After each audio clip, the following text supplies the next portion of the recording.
Capítulo 9. Regla quinta. Primera parte. Es necesario consultar los pasajes paralelos, explicando cosas espirituales por las espirituales, la Cor 12 y 13, original 1. Con pasajes paralelos entendemos aquí los que hacen referencia el uno al otro, que tienen entre sí alguna relación, o tratan de un modo u otro de un mismo asunto. 2. No solo es preciso apelar a tales paralelos para aclarar determinados pasajes obscuros, sino al tratarse de adquirir conocimientos bíblicos exactos en cuanto a doctrinas y prácticas cristianas. Porque, como ya hemos indicado, una doctrina que pretende ser bíblica, no puede considerarse del todo como tal, sin resumir y expresar con fidelidad todo lo que establece y exceptúa la Biblia en sus diferentes partes en orden al particular. Si siempre se hubiera tenido esto presente, no cundirían hoy tantos errores con la pretensión de ser doctrinas bíblicas. 3. En este estudio importante conviene observar que hay paralelos de palabras, paralelos de ideas y paralelos de enseñanzas generales. 1.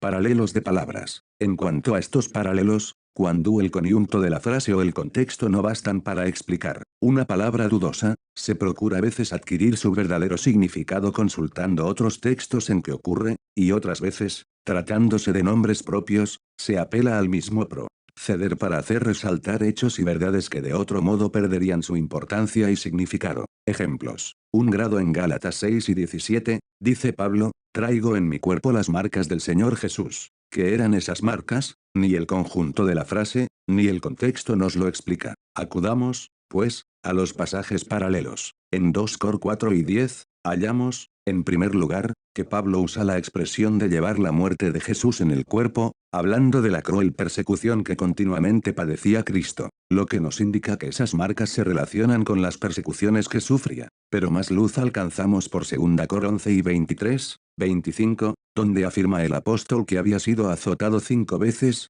con disciplinas de cuero, y 3 veces con varas, suplicios tan crueles que, si no dejaban muerto al paciente, causaban marcas en el cuerpo que duraban por toda la vida. Consultando así los paralelos aprendemos, pues, que las marcas que traía Pablo en el cuerpo, no eran llagas o señales de la cruz milagrosa o artificialmente producidas, como pretenden algunos, sino marcas o señales de los suplicios sufridos por el Evangelio de Cristo. 20 En la carta a los Gálatas 3 y 27, dice el apóstol que los bautizados están vestidos de Cristo. ¿En qué consiste estar vestido de Cristo? Por los pasajes paralelos en Rom, 13 y 13, 14 y columna 3 y 12 14, lo sacamos en claro. El estar vestido de Cristo, por una parte consiste en haber dejado las prácticas carnales como las lujurias, disoluciones, pendencias y envidias, y por otra parte en haber adoptado, como vestido decoroso, las prácticas de una vida nueva, como la misericordia, la benignidad, humildad, mansedumbre, tolerancia y sobre todo el amor, cuyos hechos simbolizaban los cristianos primitivos en su bautismo, dejándose sepultar y levantar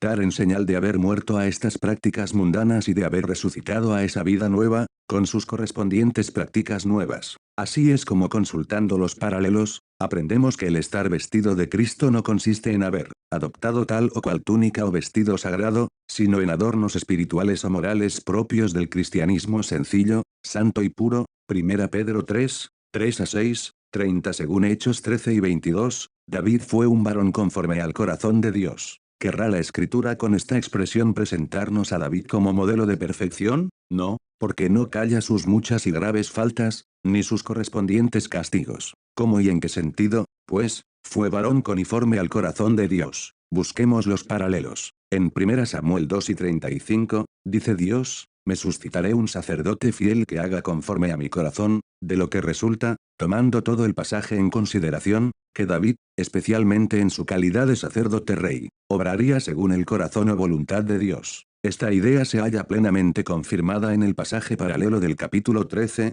vers 14, a donde además encontramos que era en vista del rebelde Saúl, y contrario a su conducta malvada como rey, que David sería varón conforme al corazón de Dios. Si bien David, pues, como vemos por la historia y por sus salmos, ordinariamente fue varón piadoso, en muchos casos digno de imitación, no nos autorizan de ningún modo los paralelos de nuestro pasaje a considerarte como modelo de perfección, siendo su significado primitivo, como hemos visto, que David, en su calidad oficial, contrario al rebelde rey Saúl, sería varón que obraría conforme al corazón o voluntad de Dios. 40 Un ejemplo de la utilidad de consultar los paralelos en orden a los nombres propios, lo tenemos en el relato de Balaam, que se nos presenta en Números capítulos 22 y 24, dejándonos en duda en cuanto al verdadero carácter y de su persona. ¿Fue realmente un profeta? Y en tal caso, ¿cuál fue la causa de su caída? Consultando los paralelos del Nuevo Testamento, hallamos por 2 Pedro 2 y 15, 16 y Judas 11,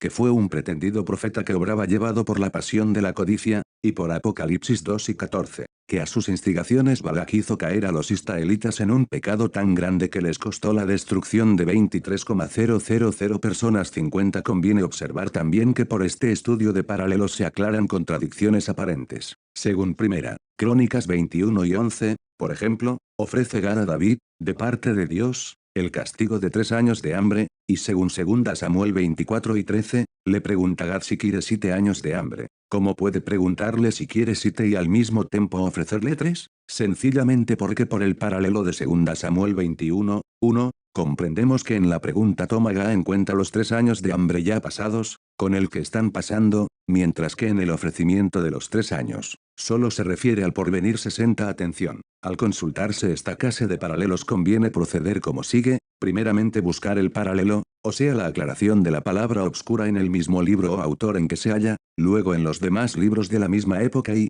finalmente, en cualquier libro de las Escrituras. Esto es preciso porque, a veces, varía el sentido de una palabra, ya según el autor que la usa, según la época en que se emplea, y aún, como ya hemos indicado, según el texto en que ocurre en un mismo libro. Ejemplos. Un ejemplo de cómo diferentes autores emplean una misma palabra en sentido diferente, lo hallamos en las cartas de Pablo y de Santiago. La palabra obras, cuando ocurre sola, en las cartas a los romanos y a los gálatas significa lo opuesto a la fe, a saber, las prácticas de la ley antigua cual fundamento de la salvación. En la carta de Santiago, al contrario, se usa la misma palabra siempre en sentido de la obediencia y santidad que produce la verdadera fe en Jesús. En este caso, y en casos parecidos, no se aclara pues, la una palabra a la hora, de cuya circunstancia comprendemos la necesidad de buscar paralelos con preferencia en el mismo libro o en los libros del autor que se estudia. Notemos, sin embargo, que un mismo autor emplea, a veces, una palabra en sentido diferente, en cuyo caso tampoco una expresión explica la otra. Leemos en Hechos 9, 7, que los compañeros de Saulo, en el camino de Damasco, oyeron la voz del Señor,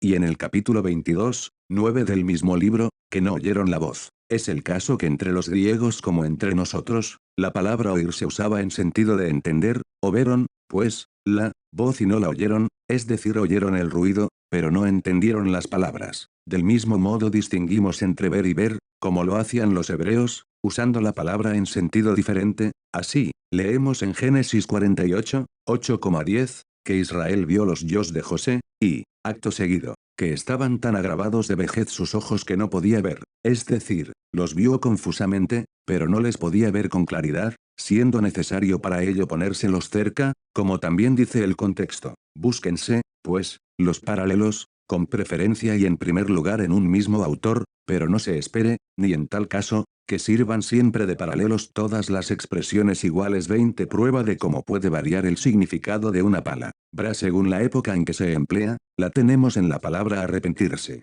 En el Nuevo Testamento se usa constantemente en el sentido de cambiar de mente el pecador, es decir, en el sentido de cambiar de opinión, de convicción íntima, de sentimiento, mientras que en el Antiguo Testamento tiene significa dos tan diferentes que únicamente el contexto, en cada caso, los puede aclarar. Tanto es así, que en el Antiguo se dice de Dios mismo que se arrepintió, expresión que nunca emplean los escritores del Nuevo al hablar de Dios, excepto en el caso de citar el Antiguo Testamento. De lo que resulta evidente que al decir que Dios se arrepiente, no debemos de ningún modo tomarlo en el mismo sentido que nosotros hoy comprendemos el arrepentimiento de un hombre. Débense, pues, buscar los paralelos, en segundo lugar, en los escritos que datan de una misma época con preferencia a los que se pudieran hallar en otras partes de las Escrituras.